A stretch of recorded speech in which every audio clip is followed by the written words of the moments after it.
Gerade noch rechtzeitig für unser letztjähriges Herbstabenteuer ist das Paket von Isabella mit dem neuen Sonndach für den Camplet Passion Faltcaravan eingetrudelt. Somit konnten wir es gleich noch in den Kofferraum unseres Zugfahrzeuges werfen, um dieses wenige Stunden später an der Adriaküste ein erstes Mal aufbauen und mit dem bisherigen Sonndach vergleichen zu können. Und die ersten Tage in der Nähe von Venedig hätten wettertechnisch nicht besser sein können, um das Ganze zu testen. Denn von stürmischen Windböen über Regenschauer bis hin zum starken Gewitter in Kombination mit noch mehr Wind hatten wir so gut wie alle Extremszenarien.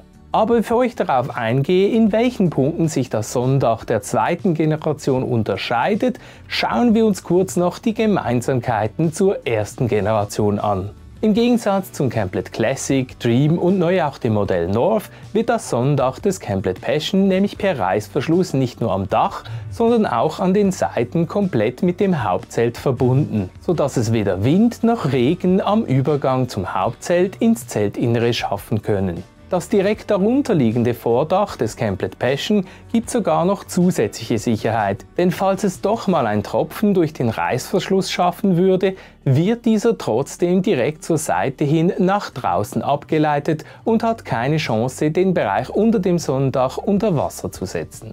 Sowohl farblich als auch von den Funktionalitäten her hat sich nichts geändert. So verfügen beide Varianten des Sonnendaches über Seitenteile mit riesigen Fenstern und integrierten Gardinen, welche bequem per Reißverschluss geöffnet und geschlossen werden können, also sowohl die Gardinen als auch die Seitenteile selbst. Zu beiden Sonnendächern gibt es auch eine passende, optional erhältliche Front, welche das Ganze in einen geschlossenen Raum respektive ein Vorzelt verwandelt. Die Front verfügt neben den integrierten Gardinen zusätzlich über die bereits vom Hauptzelt her gewohnten Moskitogasen, welche für eine bessere Durchlüftung sorgen, sofern es nicht gerade regnet und diese ebenfalls bequem per Reißverschluss geschlossen werden können. Allerdings fällt die Front des Sonnendaches der zweiten Generation rund 10 cm weniger hoch aus als noch dessen Vorgänger, was mich direkt zu den Unterschieden bringt. Zum einen wurde das Design des Sonnendaches so angepasst, dass es nach vorne hin nicht mehr höher wird, sondern in etwa gleich hoch bleibt. Ich habe mich damals schon gefragt, weshalb denn das alte Sonnendach nach vorne hin höher wird, da man dadurch ja keinerlei Mehrwert hat. Darum fällt logischerweise auch die optionale Front neu entsprechend kürzer aus. Des Weiteren liegt dem neuen Sonndach nun ein zusätzlicher Gestängebogen bei, sodass nicht mehr wie beim alten Sonndach das Gestänge des Vordaches entfernt und für das Sonndach genutzt werden muss.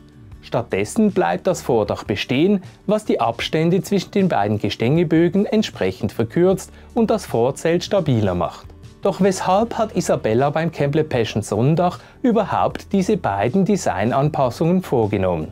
Wie auch wir hatten anscheinend auch andere Passion-Besitzer das Problem mit Wassertaschen, welche sich auf dem Sonndach vorne rechts und links bilden konnten. Dies war auch der Grund, weshalb wir immer nach dem ersten Regenschauer an einem neuen Ort die beiden Sturmleinen an der Frontseite nochmals korrigieren mussten, um sicherzustellen, dass das Wasser sich nicht doch auf dem Sonnendach ansammeln konnte. Mit dem Sonndach der zweiten Generation ist dies nun nicht mehr nötig, denn sogar wenn man keinerlei Sturmleinen montiert, können sich aufgrund des neuen Designs nun gar keine Wassertaschen mehr bilden. Aufgrund des nach vorne hin tiefer liegenden Designs der zweiten Generation fällt das Sonndach selbst 0,7 Kilogramm und die optionale Front knapp 0,5 Kilogramm leichter aus.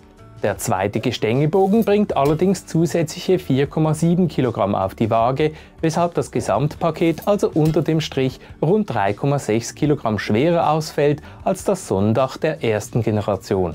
Würde man den zweiten Gestängebogen weglassen, wäre das neue Sonndach allerdings sogar etwas mehr als 1 Kilogramm leichter als dessen Vorgänger. Da wir jedoch in der Regel sowieso in 2 Etappen abbauen, sprich am ersten Tag das Vorzelt und am zweiten Tag das Hauptzelt, um an beiden Tagen noch etwas vom Pool oder Strand zu haben, kommt uns der zweite Gestängebogen gerade recht, sodass das Vordach nicht mehr extra aufgebaut werden muss.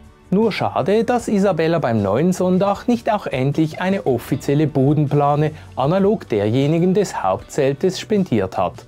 So bleiben wir halt weiterhin bei unserer aufblasbaren Obelink Air Bodenplane, welche mit ihren 4 x 2,5 Metern fast perfekt in das 4 x 2,4 Meter große Vorzelt passt. Denn an der Grundfläche hat sich glücklicherweise nichts geändert. Und keine Angst, meine Frau und ich sind beide 1,85 groß und können auch beim neuen Design von vorne bis hinten problemlos aufrecht stehen, ohne uns dabei den Kopf zu stoßen.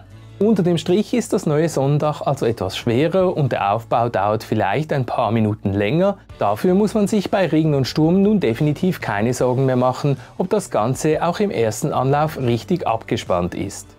Nun weißt du also, weshalb wir das Sonnendach unseres Campbell Passion bereits durch die neue Variante ausgetauscht haben. Falls du wissen möchtest, was in unserem Zeltanhänger direkt daneben so alles zu liegen kommt, dann kann ich dir folgendes Video empfehlen, in dem ich aufzeige, wie wir das Innere unseres Zeltanhängers beladen.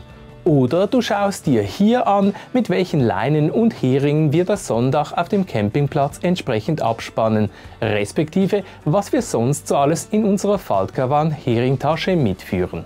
Bis zum nächsten Video und frohes Campen!